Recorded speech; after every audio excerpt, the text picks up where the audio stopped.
दिखाई दे उसे तूफान कहते हैं। जो ये दीवार का सुराग है साहब, जो ये दीवार का सुराग है, चाइना, अमेरिका, पाकिस्तान साजिशों का हिस्सा है, मगर हम इसे अपने घर का रोशनदान कहते हैं, रोशनदान कहते हैं। सुप्रभात आदरणीय मंच और उस पर उपस्थित तमाम सम्माननीय अतिथि, प्रधानाचार्य, सम्माननीय शिक्षक और मेरे सभी साथी छात्र मित्रों, आप सभी को गणतंत्र दिवस की हार्दिक शुभकामनाएं। आज मैं रोशन राठौड़ देश प्रेम और राष्ट्र निर्माण पर अपने कुछ विचार आप सभी के साथ साझा करना चाहूंगा। हम सौभाग्यशाली हैं कि हमने स्वतंत्र भारत में जन्म लिया। हम सौभाग्यशाली हैं कि हमने स्वतंत्र भारत में जन्म लिया। यूं तो आजादी की लौ 1857 में ही जल चुकी थी, जो मशाल बनकर 1947 में हमें आजाद कराई। जब हम फिरंगियों के फेरे में फंस गए थे, तब रंगने बसंती चोला की एक आवाज पर टोलों के टोले उमड़ाते थे और उनके वंदे मातरम के नारों से खून में आने वाला वो 5-5 डिग्री का तूफान अंग्रेजी शासकों के जड़ों में तूफान ला देता था। लोग मर जाते थे, मिट जाते थे, फांसी चढ़ जाते थे, तो वो भी अपनी देशभक्ति साबित करने के लिए, क्योंकि उस दौर की देशभक्ति की कसौटी थी।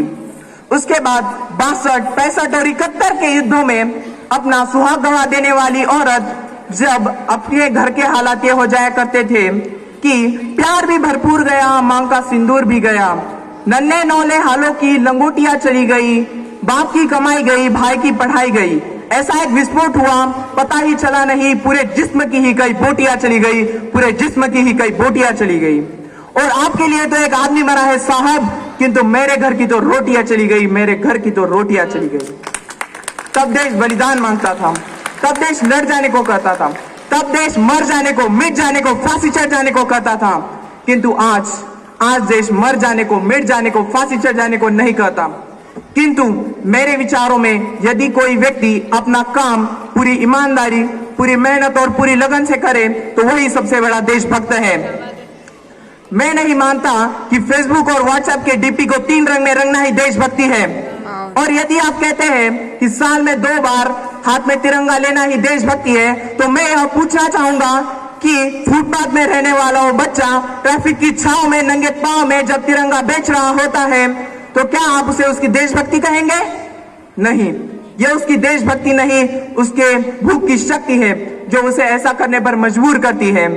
क्योंकि न मस्जिद को जानते हैं, न शिवालयों को जानते हैं, न मस्जिद को जानते हैं, न शिवालयों को जानते हैं। जो पेट के भूखे होते हैं ना, वो सिर्फ भोजन के निवालों को जानते हैं, वो सिर्फ भोजन के निवालों को जानते हैं। हर देशद्रोही के जीवन में आने वाला तूफान है हमारी सच्ची देशभक्ति, ताकि हर देशद्रोही समझ सके, अगर तू परिंदा है तो ये आसमान तेरा है, अगर तू दरिंदा है तो यह शमशान तेरा है। भाईचारे से रहना है तो रह इस जमीन पर, वरना ये कब्र भी तेरी है और यह कब्रिस्तान भी तेरा है, यह कब्रिस्तान भी तेरा है। अंत में बस इतना ही कहना चाहूंगा कि मेरा भारत महान था, महान है, महान रहेगा। मेरा भारत महान था, महान है, महान रहेगा। होगा सबके दिलों में, होगा हौसला सबके दिलों में बुलंद, तो एक दिन पाकिस्तान भी जय हिंद कहेगा। पाकिस्तान ही क्यों, सारा जहां जय हिंद कहेगा, क्योंकि सारे जहां से अच्छा हिंदुस्तान हमारा, सारे जहां से अच्छा हिंदुस्तान हमारा। हम बुलबुले हैं इसके, यह गुलसिता हमारा, यह गुलसिता हमारा। जय हिंद, वंदे मातरम।